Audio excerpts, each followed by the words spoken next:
YouTube சமையல் தமிழ் சேனலுக்கு உங்கள் எல்லாத்தையும் வரவேற்கிறேன். இன்றைக்கி நம்ம ரொம்பவே சிம்பிளான ஈஸியான வெஜிடபிள் பிரியாணி எப்படி செய்கிறதுன்னு பார்க்கலாம் வாங்க. அதுக்கு முன்னாடி நம்ம சேனலில் நிறைய பேர் சப்ஸ்கிரைப் பண்ணாமல் பார்த்துட்ருக்கீங்க. சப்ஸ்கிரைப் பண்ணிவிட்டு பக்கத்தில் இருக்கிற பெல் பட்டனை கிளிக் பண்ணிக்கோங்க. அப்போ தான் நாங்கள் போடுற வீடியோஸ் உங்களுக்கு உடனே வரும். இப்போ நம்ம வெஜிடபிள் பிரியாணி எப்படி செய்கிறதுன்னு பார்க்கலாம். இதுக்கு நான் இன்றைக்கி கேரட், பீன்ஸ், பட்டாணி, 3 பச்சை மிளகா, 2 மீடியம் சைஸ் தக்காளி, 2 மீடியம் சைஸ் பெரிய வெங்காயம், இஞ்சி பூண்டு விழுது, காஷ்மீர் மிளகாய் தூள், கொஞ்சமாக கொத்தமல்லி தழை இதெல்லாம் எடுத்திருக்கேன். இப்படி எப்படி செய்கிறதுன்னு பார்க்கலாம் வாங்க. இப்போ வெஜிடபிள் பிரியாணி எப்படி செய்கிறதுன்னு பார்த்துடலாம்.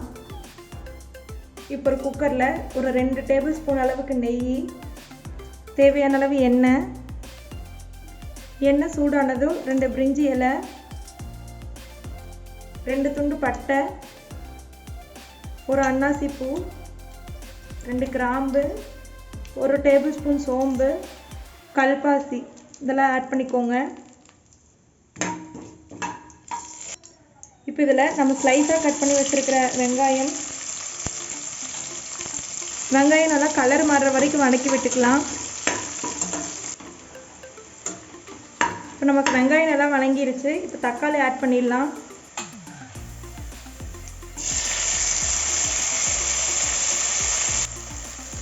இப்போ பச்சை மிளகாய் சேர்த்திடலாம். நான் காரத்துக்கு இன்றைக்கி 3 பெரிய பச்சை மிளகாய் போட்டிருக்கேன். உங்களுக்கு காரம் எவ்வளோ வேணுமோ அதை பொறுத்து போட்டுக்கோங்க.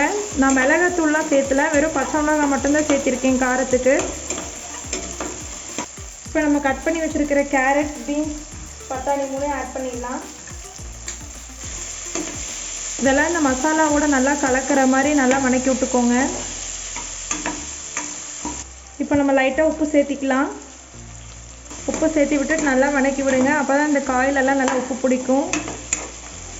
இப்போ இஞ்சி பூண்டு பேஸ்ட் இது ஆட் பண்ணிடலாம். இதோட பச்சை வாசனை போகிற வரைக்கும் நல்லா வதக்கி விடுங்க. இப்போ 2 டேபிள் ஸ்பூன் காஷ்மீரி மிளகாய் தூள் ஆட் பண்ணுறேன். இது கலருக்காக தான் ஆட் பண்ணுறேன். இது ஆப்ஷனல் தான், வேணும்னா சேர்த்திக்கோங்க. இப்போ இதில் நம்ம லைட்டாக தண்ணி ஊற்றிக்கலாம். இப்போ இதில் மல்லித்தலை சேர்த்திடலாம்.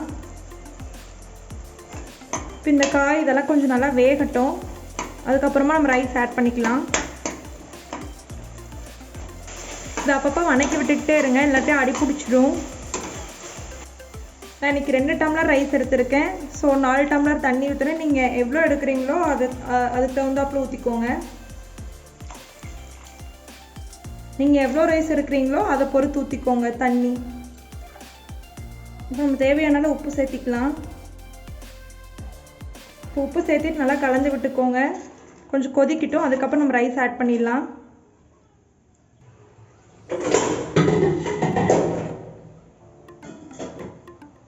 இப்போ தண்ணி நம்மளுக்கு நல்லா கொதிச்சு வருது. இப்போ நம்ம அரிசி ஆட் பண்ணிக்கலாம். நான் இன்றைக்கி நார்மல் ரைஸ் தான் எடுத்திருக்கேன். நார்மல் ரைஸ் 2 டம்ளர் ஊற வச்சு, நார்மல் ரைஸ் 2 டம்ளர் எடுத்து ஒரு 1/2 hour ஊற வச்சு எடுத்திருக்கேன். இப்போ நம்ம இதில் புதினாவை ஆட் பண்ணிடலாம். புதினா கொஞ்சம் நிறையா போட்டிங்கன்னா தான் பிரியாணி நல்லா வாசனையாக இருக்கும். இது எல்லாத்தையும் நல்லா கலந்து விட்டுக்கோங்க. இப்போ நமக்கு தேவையான உப்பு காரம்லாம் பார்த்துக்கோங்க. உங்களுக்கு கொஞ்சம் கூட குறைச்சி சேர்த்து வேணும்னா போட்டுட்டு அதுக்கப்புறமா குக்கரை மூடி வச்சுருங்க. இப்போ இதில் 1 டேபிள் ஸ்பூன் நெய் ஆட் பண்ணிக்கலாம். இது வேணுன்னா மட்டும் சேர்த்திக்கோங்க. சேர்த்திட்டிங்கன்னா தான் நல்லா டேஸ்ட் கொடுக்கும். ரொம்ப ஒரு 5 விசில் வரட்டும். இப்போ நமக்கு விசில் போயிடுச்சு. நம்ம ஓப்பன் பண்ணி பார்க்கலாம். வாவ், பிரியாணி சூப்பராக ரெடியாகி வந்திருக்குங்க.